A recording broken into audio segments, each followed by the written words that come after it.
Hello, everybody. My name is Barry Johnson. This is Studio Talk. Today, we're going to be talking about the new M2 Pro Mac Mini that was released about a week ago.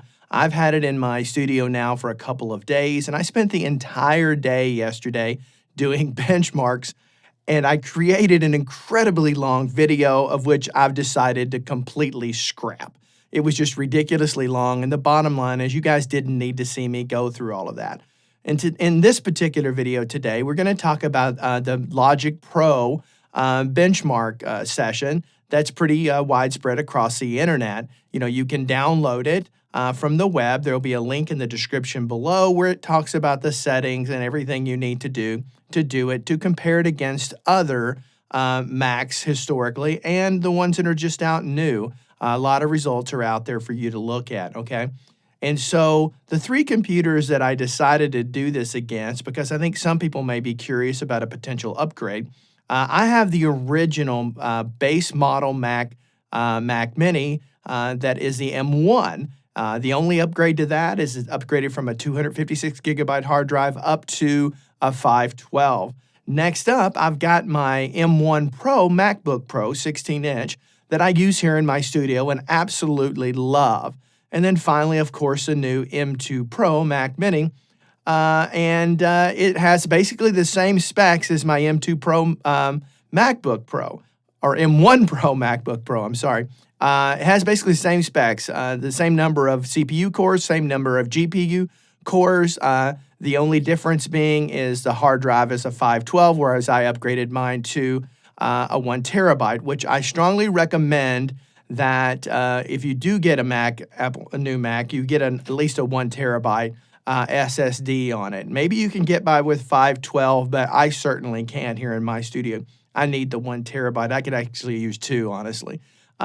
So here we're going to talk about the results. So up first, let's talk about the Geekbench scores between all three of these particular machines. Okay, so on the M1 Mac Mini, the Geekbench scores are 1736 single core, 7738 multi-core. Next up, the MacBook Pro, M1 Pro, Geekbench scores of 1667 with multi-core at 12188. And then finally, the M2 Pro Mac Mini with a single core of 1962 and a multi-core of 12286. Okay, so relatively between the M1 Pro MacBook Pro and the M2 Pro Mac Mini, it's hard to kind of get that out when you say it over and over. The scores are really not that radically different. Certainly in the single core, the M2 Pro beat out the M1 Pro M1 Pro MacBook Pro. And of course, they all handedly beat the M1 Mac Mini. Now, next up, we're going to talk about the results that I got. And this is really what you came here to kind of find out about. And here's where I got a little disappointed. Now, before I tell you how many tracks I got on each particular machine, I ended up being surprised. I don't know if disappointed is the right word, because I was just expecting more. I think you can already get the vibe that the M2 Pro Mac Mini didn't do as well as my M1 Pro MacBook Pro, considering the specs are basically identical. I was expecting it to be more. Now, a lot of hype is going on out there, and a lot of people are testing the maxed out version of the M2 Pro Mac Mini. Whew, it's hard to say. There's a lot of hype out there about that. And from everything I can tell watching Max Tech, which is one of the YouTubers out there that I trust their reviews on. There's not many I do, but that's one that I do trust. That one competes handily with the Mac Studio, and actually could make a more compelling case to buy it over the Mac Studio. Now I have found out that they are intentionally throttling the speed of the SSD on the base model of the M2 Pro Mac Mini.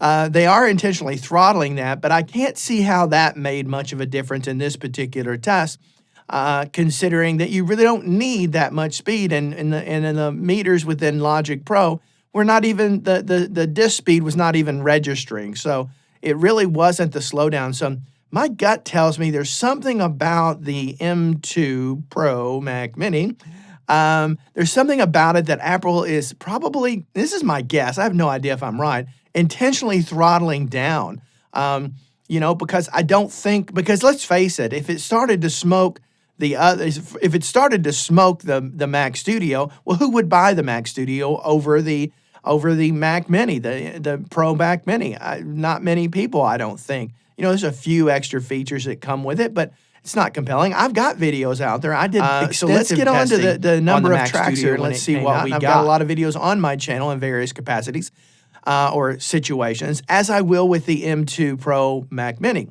I just thought about this. Before we go into the number of tracks, let me show you a snippet of the clip that I recorded yesterday about the settings and basically the plugins that are utilized on this test. So let's go over to that now. You'll see here that I'm using my output device or my internal Mac Mini speakers. Then I'm doing a I/O buffer of 128. And then my processing threads are set to automatic, which is recommended. Again, these are the settings when comparing against all the others. Starts out with Sculpture, which is a virtual instrument that comes stock with Logic.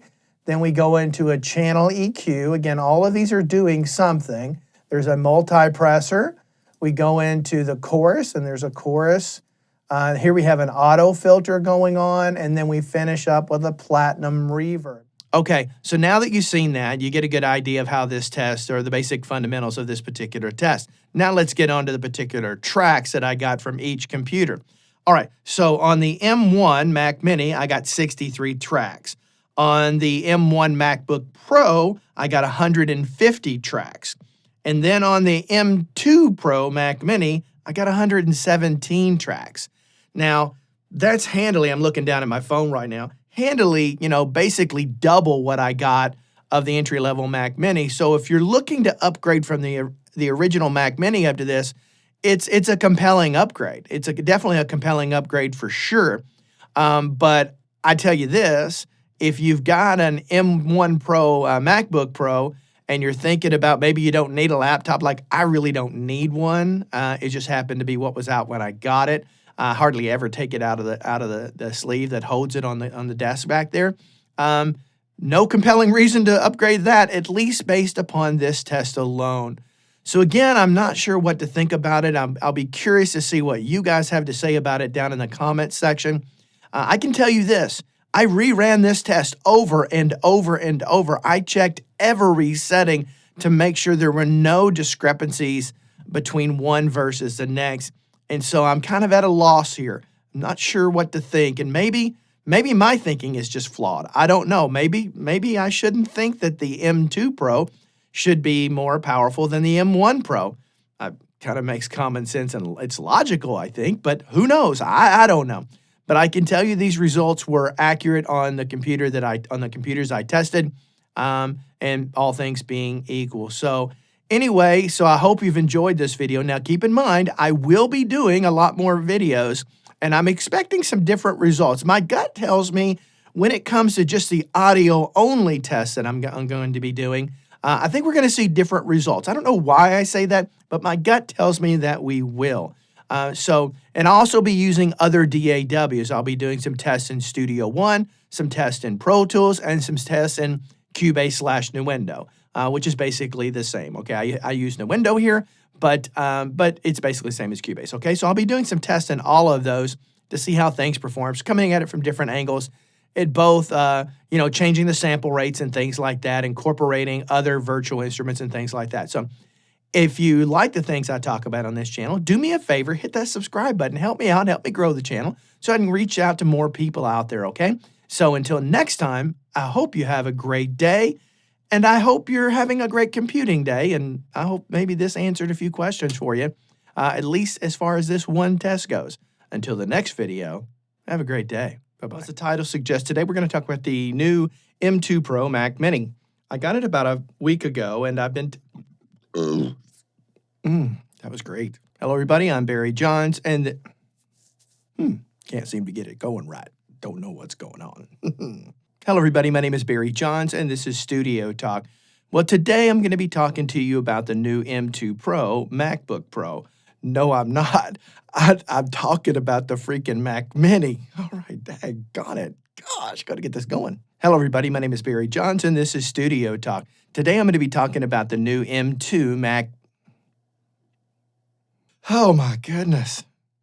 That's what happens when you wing it, I guess. No teleprompter on this channel.